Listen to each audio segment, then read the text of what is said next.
Welcome to PR Official. मैं हूं Parvez Rind. Today we have a guest and he is going to introduce himself. Thank you so much for inviting me in your program, and I'm also very much grateful to your whole team that you have given me an opportunity. I am Dost Mohammad Badich.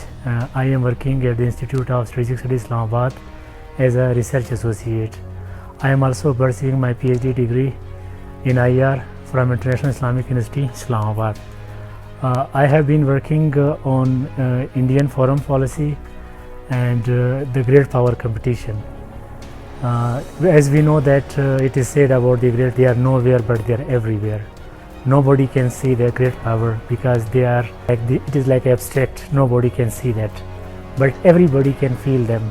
That currently, if we see that wherever we go, people talk about China and America. If we just see in the Cold War, people used to talk about the USSR and America. So therefore, with the people of Pakistan and the students of CSS must come to know about the importance of the great powers. Therefore, we are going to discuss about the great power and what is the role of soft power as far as great power competition is concerned. Sir, kindly first can you tell me, can you explain what soft power is? Actually, that the soft power term was coined by Joseph Nye in 1990s, who says that soft power means attraction rather than coercion. You know, mostly that states they go towards hard power, but he negates the concept of hard power. He accepts the concept of hard power, but he also says that the great deal of concentration should be given to the soft power, which means attraction rather than coercion. States are supposed to shun the coercion and they need to go towards the that attraction. In attraction, what comes? It comes your culture. States are supposed to, bolster their culture, and states are supposed to enhance the capacity of their political system. And what sorts of system does the state have? Is it acceptable by the other states?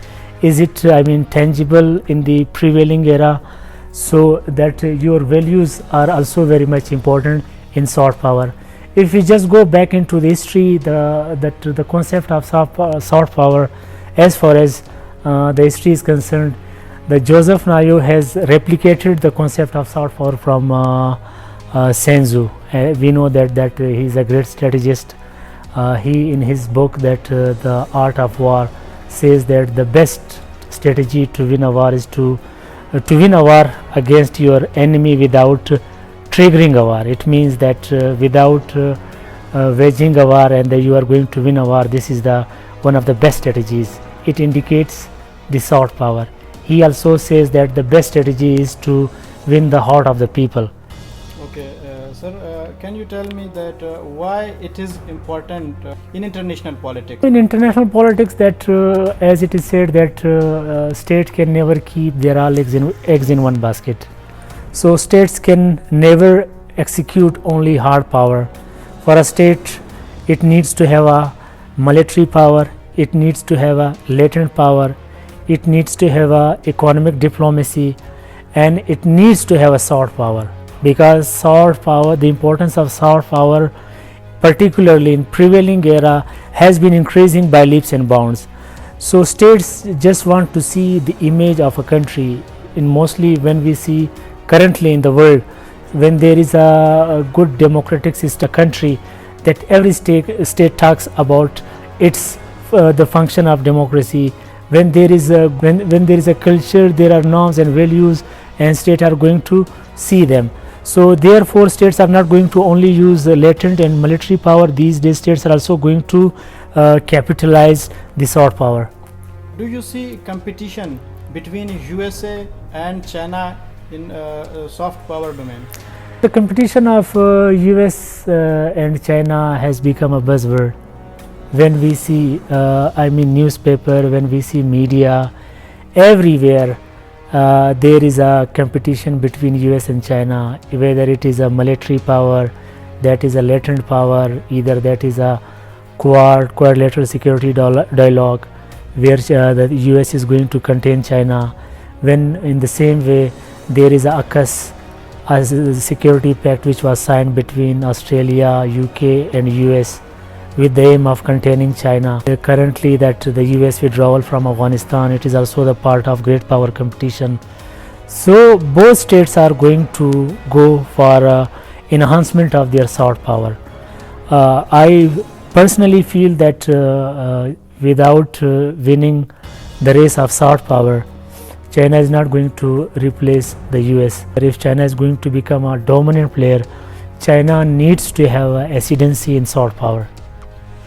Does China pay attention to soft power? Of course, China has been paying a great deal of attention to the soft power, because without winning the hearts and minds of the people, China is not going to succeed.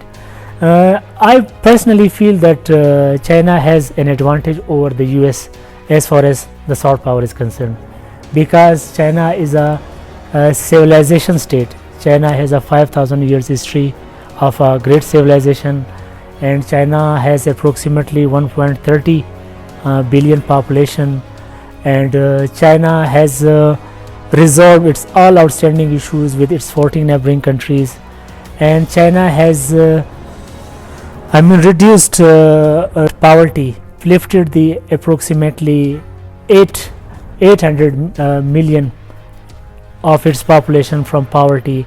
It is a great deal of success for China, and China has also an advantage over the US, because China has already started Belt and Road Initiative. It is very interesting to say that China is going to invest approximately $5 trillion in Belt and Road Initiative. The same amount, if we just see in the Cold War, the USSR and the US combinedly did not invest in the entire world. Like today, China is single-handedly investing in the Belt and Road Initiative. It means that China's approach is inclusive, and China believes in win-win situation.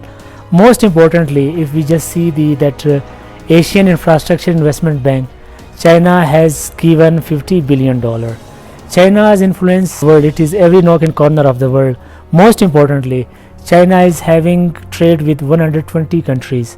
Today the world is more dependent on China than on the US. Sir, is it true COVID-19 has originated from China and it is tarnished the soft image of China? I personally do not agree with this argument. If we just see the COVID-19, definitely it was started in China, but China is a torch bearer. China's approach is inclusive. China so far has given the assistance or vaccines to approximately 125 countries. On the other hand, the US has followed the exclusive approach. Even the US has intimidated its allies, because it is the first time that the COVID-19 has tarnished the US exceptionalism. It is more than in a decade that the entire world looks towards China rather than the US. I just want to quote that one of the economists, American economist, he also remained that advisor to Obama, that his name is Romney, who says that China has been changing the calamity into opportunity, and China is not going to follow the active approach like the America blames China, but China does not blame America. China is following the proactive approach. He says that which is going to pave the way for the consolidation of the China's soft power. China's soft power has been, that it has been observed by the world, either it is developing country or the developed country, and he says that China gives a message to the world that its political system is more robust, its economic system is more stronger than the US, and China is capable of leading the world. What do you think, who is going to win the race of soft power, the US or China? Both states are going for this race. It would be quite difficult for me to predict the future, because predicting future is always quite difficult. But the West is going to start a kind of propaganda against China, it is going to tarnish China's soft image. For example, the US is going to castigate China's authoritarian regime, and the US is going to criticize the Belt and Road Initiative, because US is going to convince its allies that China is going to follow the debt trap policy.